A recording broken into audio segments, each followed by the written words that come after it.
GK कर लौटी मां को बेटे का शव मिला। रांची के चुटिया थाना क्षेत्र में रेलवे कॉलोनी स्थित क्वार्टर में रेल कर्मी शंकर मिश्रा का शव मिला। शव के पास मसाला पीसने वाले लोढ़ा से हमले की आशंका है। प्रारंभिक जांच में 2 से 3 दिन पहले हत्या होने की संभावना। मृतक की बहू पर हत्या का आरोप है और वह फरार है। पुलिस पोस्टमार्टम रिपोर्ट का इंतजार कर रही है। कैट के स्थायी बेंच पर केंद्र सरकार से जवाब। झारखंड हाईकोर्ट ने केंद्रीय प्रशासनिक न्यायाधिकरण की स्थायी बेंच बनाने की मांग पर केंद्र को 10 अक्टूबर तक जवाब दाखिल करने का निर्देश दिया। याचिका प्रदीप कुमार ने दाखिल की थी। चीफ जस्टिस तरलोक सिंह चौहान और जस्टिस राजेश शंकर ने सुनवाई की। केंद्र ने समय मांगा था। रिम्स सुधार पर कोर्ट सख्त। रांची के रिम्स अस्पताल की खराब स्थिति सुधारने को लेकर दाखिल जनहित याचिका पर हाईकोर्ट ने शासी परिषद की बैठक में लिए निर्णयों की जानकारी शपथ पत्र के माध्यम से देने का आदेश दिया है। सरकार ने बताया कि 13 सितंबर को बैठक हुई थी। कोर्ट अगली सुनवाई में ठोस कार्रवाई की मांग कर रहा है।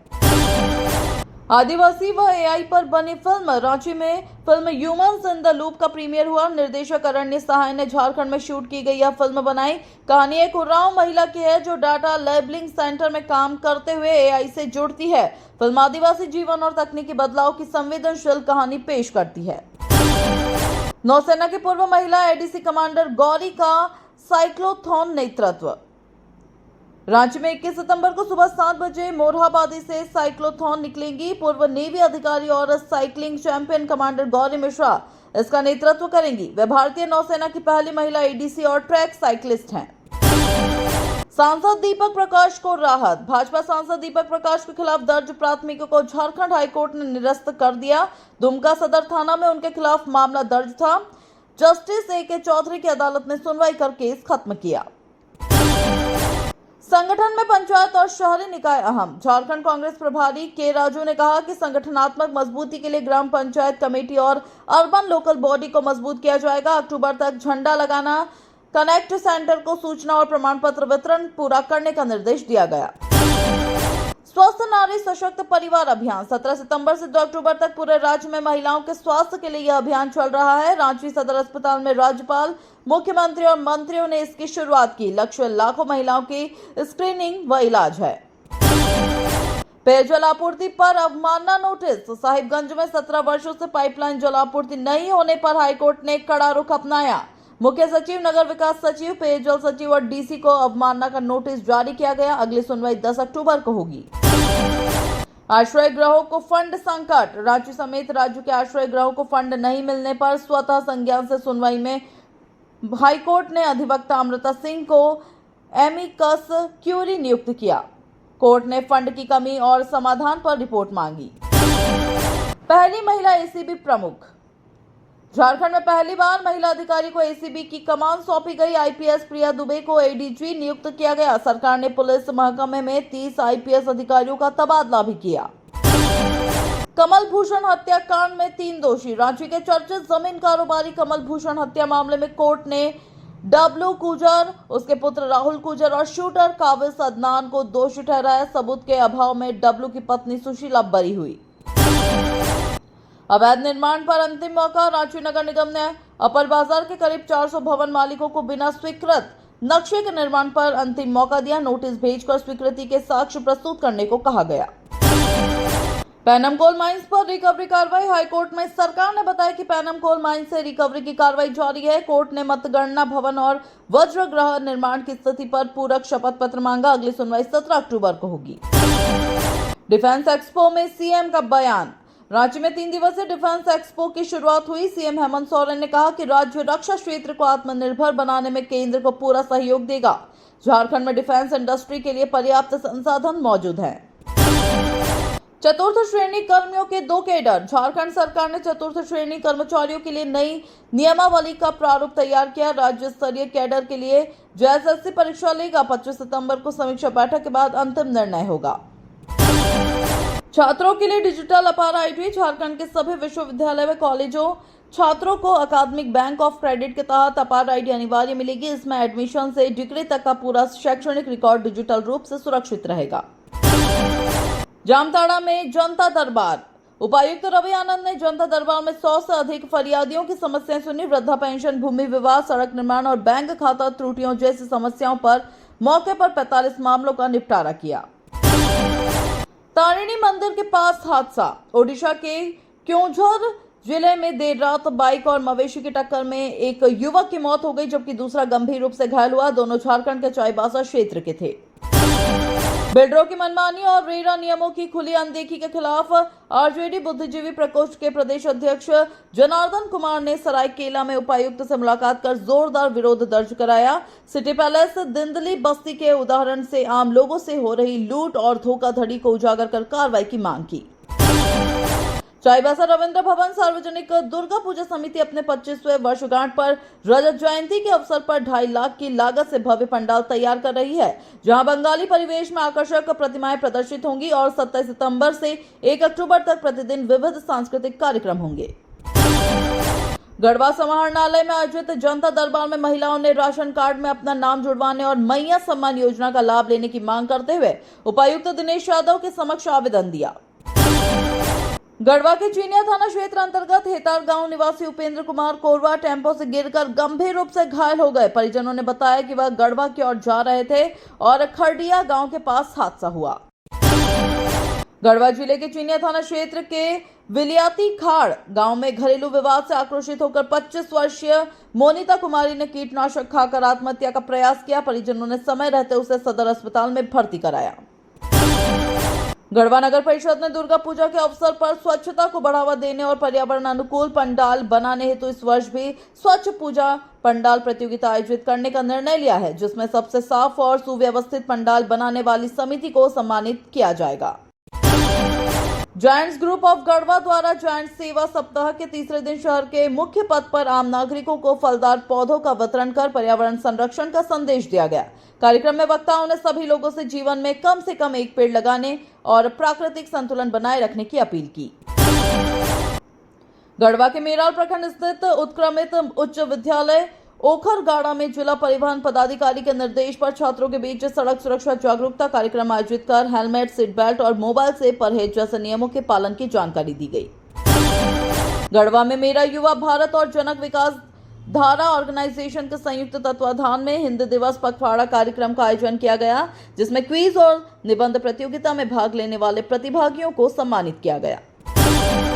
जायंट्स ग्रुप ऑफ गढ़वा सहेली ने जायंट सेवा सप्ताह के अंतर्गत योग कार्यशाला का आयोजन कर महिलाओं को स्वास्थ्य लाभ और रोग प्रतिरोधक क्षमता बढ़ाने के लिए योग को जीवन का अभिन्न हिस्सा बनाने की सलाह दी। पतंजलि की जिला प्रभारी चंचला सिंह ने महिला स्वास्थ्य संबंधी विभिन्न पहलुओं पर जानकारी भी साझा की। गढ़वा में भाजपा नगर मंडल द्वारा प्रधानमंत्री नरेंद्र मोदी के जन्मदिन को सेवा पखवाड़ा के रूप में मनाने के कार्यक्रम में मोदी जी के जीवन और राष्ट्र निर्माण संबंधी विचारों पर प्रदर्शनी एवं संगोष्ठी का आयोजन किया। गढ़वा सदर अस्पताल परिसर में अंतर्राष्ट्रीय सर्पदंश दिवस पर आयोजित प्रशिक्षण कार्यक्रम में चिकित्सकों और स्वास्थ्य कर्मियों को समय पर इलाज की महत्ता और सर्पदंश के बचाव के उपायों की जानकारी दी गई। विशेषज्ञों ने बताया कि समय पर उपचार मिलने से पीड़ित की जान बचाई जा सकती है। केतार थाना परिसर में दुर्गा पूजा और दशहरा पर्व को शांतिपूर्ण ढंग से मनाने हेतु बीडीओ प्रशांत कुमार की अध्यक्षता में शांति समिति की बैठक आयोजित की गई, जिसमें दोनों समुदायों के प्रबुद्ध लोग शामिल हुए और आपसी भाईचारा, सौहार्द तथा कानून व्यवस्था बनाए रखते हुए हर्षोल्लास से पर्व मनाने का निर्णय लिया गया। केतार प्रखंड संसाधन केंद्र में आयोजित गुरु गोष्ठी कार्यक्रम में बीपीएस रवि कुमार वैद्य की अध्यक्षता में विद्यालयों से संबंधित विभिन्न मुद्दों पर चर्चा की गई, जिसमें पैगंबर मोहम्मद साहब के प्रति प्रेम और आस्था को हर मुसलमान का ईमान बताया गया। गढ़वा के सूरत पांडे डिग्री कॉलेज में राष्ट्रीय युवा महोत्सव विकसित भारत यंग लीडर्स डायलॉग के तहत छात्रों को जागरूक करने और एनएसएस से जोड़ने के उद्देश्य से विशेष कार्यक्रम का आयोजन हुआ, जिसमें वक्ताओं ने युवाओं को राष्ट्र निर्माण में सक्रिय भागीदारी और व्यक्तिगत विकास के अवसरों का लाभ लेने के लिए प्रेरित किया। गढ़वा अनुमंडल कार्यालय में जय भवानी संघ के प्रतिनिधियों ने क्रिकेट खिलाड़ियों के निबंधन की तिथि 22 सितंबर से शुरू करने की घोषणा करते हुए शांति समिति बैठक में माताजी के श्रृंगार हेतु सुरक्षा व्यवस्था बढ़ाने की मांग की। गढ़वा में राष्ट्रीय पोषण माह के अवसर पर स्माइल फाउंडेशन द्वारा उत्क्रमित उच्च विद्यालय कल्याणपुर में आयोजित कार्यक्रम में 60 छात्राओं का स्वास्थ्य परीक्षण किया गया और संतुलित आहार, हरी सब्जियों, फल, दाल तथा दूध के सेवन के महत्व पर विस्तार से जानकारी दी गई। गढ़वा जिले में आज सू पार्टी संगठन को मजबूत करने और नशाखोरी के मामले की जांच के दौरान इंस्पेक्टर द्वारा बयान लेने की कार्रवाई हुई। इस अवसर पर केंद्रीय अध्यक्ष सुदेश कुमार महतो ने विभिन्न प्रखंडों और नगर समितियों के लिए नए प्रभारियों की नियुक्ति कर संगठन को धारदार बनाने का संदेश दिया और भविष्य की रणनीति पर चर्चा की। गढ़वा सदर अस्पताल में भाजपा द्वारा सेवा पखवाड़ा कार्यक्रम के तहत रक्तदान और स्वास्थ्य शिविर का आयोजन कर एडवांस सिस्टम युक्त हाईटेक एम्बुलेंस का शुभारंभ किया गया। सांसद विष्णु दयाल राम ने कहा कि यह एम्बुलेंस आपातकालीन परिस्थितियों में मरीजों की जान बचाने और त्वरित चिकित्सा सुविधा उपलब्ध कराने में अहम भूमिका निभाएगी। गढ़वा समाहरणालय परिसर में उपायुक्त दिनेश कुमार यादव ने राष्ट्रीय पोषण माह 2025 के तहत पोषण रथ को हरी झंडी दिखाकर रवाना किया, जो 17 सितंबर से 16 अक्टूबर तक जिले के विभिन्न क्षेत्रों में जाकर बच्चों और महिलाओं को संतुलित भोजन, पौष्टिक आहार और सही खान पान की आदतों के महत्व पर जागरूक करने का कार्य करेगा। मझियाओं थाना क्षेत्र के मोरबे गांव निवासी इंग्लेश प्रसाद की लीवर की गंभीर बीमारी से असामयिक मृत्यु पर विधायक ने गहरा शोक व्यक्त किया। परिजनों ने बताया कि दिल्ली के सफदरजंग अस्पताल में इलाज के बाद घर लौटने के बावजूद अचानक तबीयत बिगड़ने से उन्हें रांची ले जाया गया, जहां उपचार के दौरान उन्होंने अंतिम सांस ली। गिरिडीह जिले में मौसम विभाग ने 23 सितंबर तक भारी बारिश की आशंका जताते हुए येलो अलर्ट जारी किया है। शुक्रवार को जिले में लगातार दूसरे दिन हल्के से मध्यम दर्जे की वर्षा दर्ज की गई और सितंबर माह में सामान्य से कम वर्षा रिकॉर्ड होने के बावजूद आगामी दिनों में मौसम के बिगड़ने की संभावना बनी हुई है। गिरिडीह जिले में होमगार्ड की 708 खाली पदों पर भर्ती प्रक्रिया के तहत शारीरिक जांच परीक्षा भारी बारिश और स्टेडियम में जल जमाव के कारण स्थगित कर दी गई है। अब यह परीक्षा 25 और 26 सितंबर को आयोजित की जाएगी, जिसके लिए अभ्यर्थियों को नई तिथि पर निर्धारित समय पर उपस्थित रहने का निर्देश दिया गया है। गिरिडीह जिले में हजारीबाग में हुई पुलिस नक्सली मुठभेड़ के बाद कुछ नक्सलियों के पेटांड और खुखरा क्षेत्र में घुसपैठ की गुप्त सूचना पर एसपी अभियान सुजीत कुमार के नेतृत्व में सीआरपीएफ और पुलिस ने सघन छापेमारी अभियान चलाया। नक्सलियों को चेतावनी देते हुए उन्हें जल्द आत्मसमर्पण करने की अपील की गई। गिरिडीह मुफस्सल थाना क्षेत्र के बुढ़िया खाद मोती मोहल्ला में 58 वर्षीय नसीमा खातून पर जानलेवा हमला कर सोने का कर्णफूल छीनने का सनसनीखेज मामला सामने आया। पीड़िता ने थाना में आवेदन देकर मकसूद आलम और अन्य आरोपियों पर गहने छीनने का आरोप लगाते हुए त्वरित कार्रवाई और सुरक्षा की मांग की। गिरिडीह जिले में अखिल भारतीय यादव महासभा के जिलाध्यक्ष और वरिष्ठ अधिवक्ता धनेश्वर यादव का रांची के निजी अस्पताल में इलाज के दौरान निधन हो गया। उनके निधन की खबर से कानूनी समुदाय और यादव समाज में शोक की लहर फैल गई। वकालत खाना में पार्थिव शरीर पहुंचने पर बार एसोसिएशन के सदस्यों ने श्रद्धांजलि अर्पित की।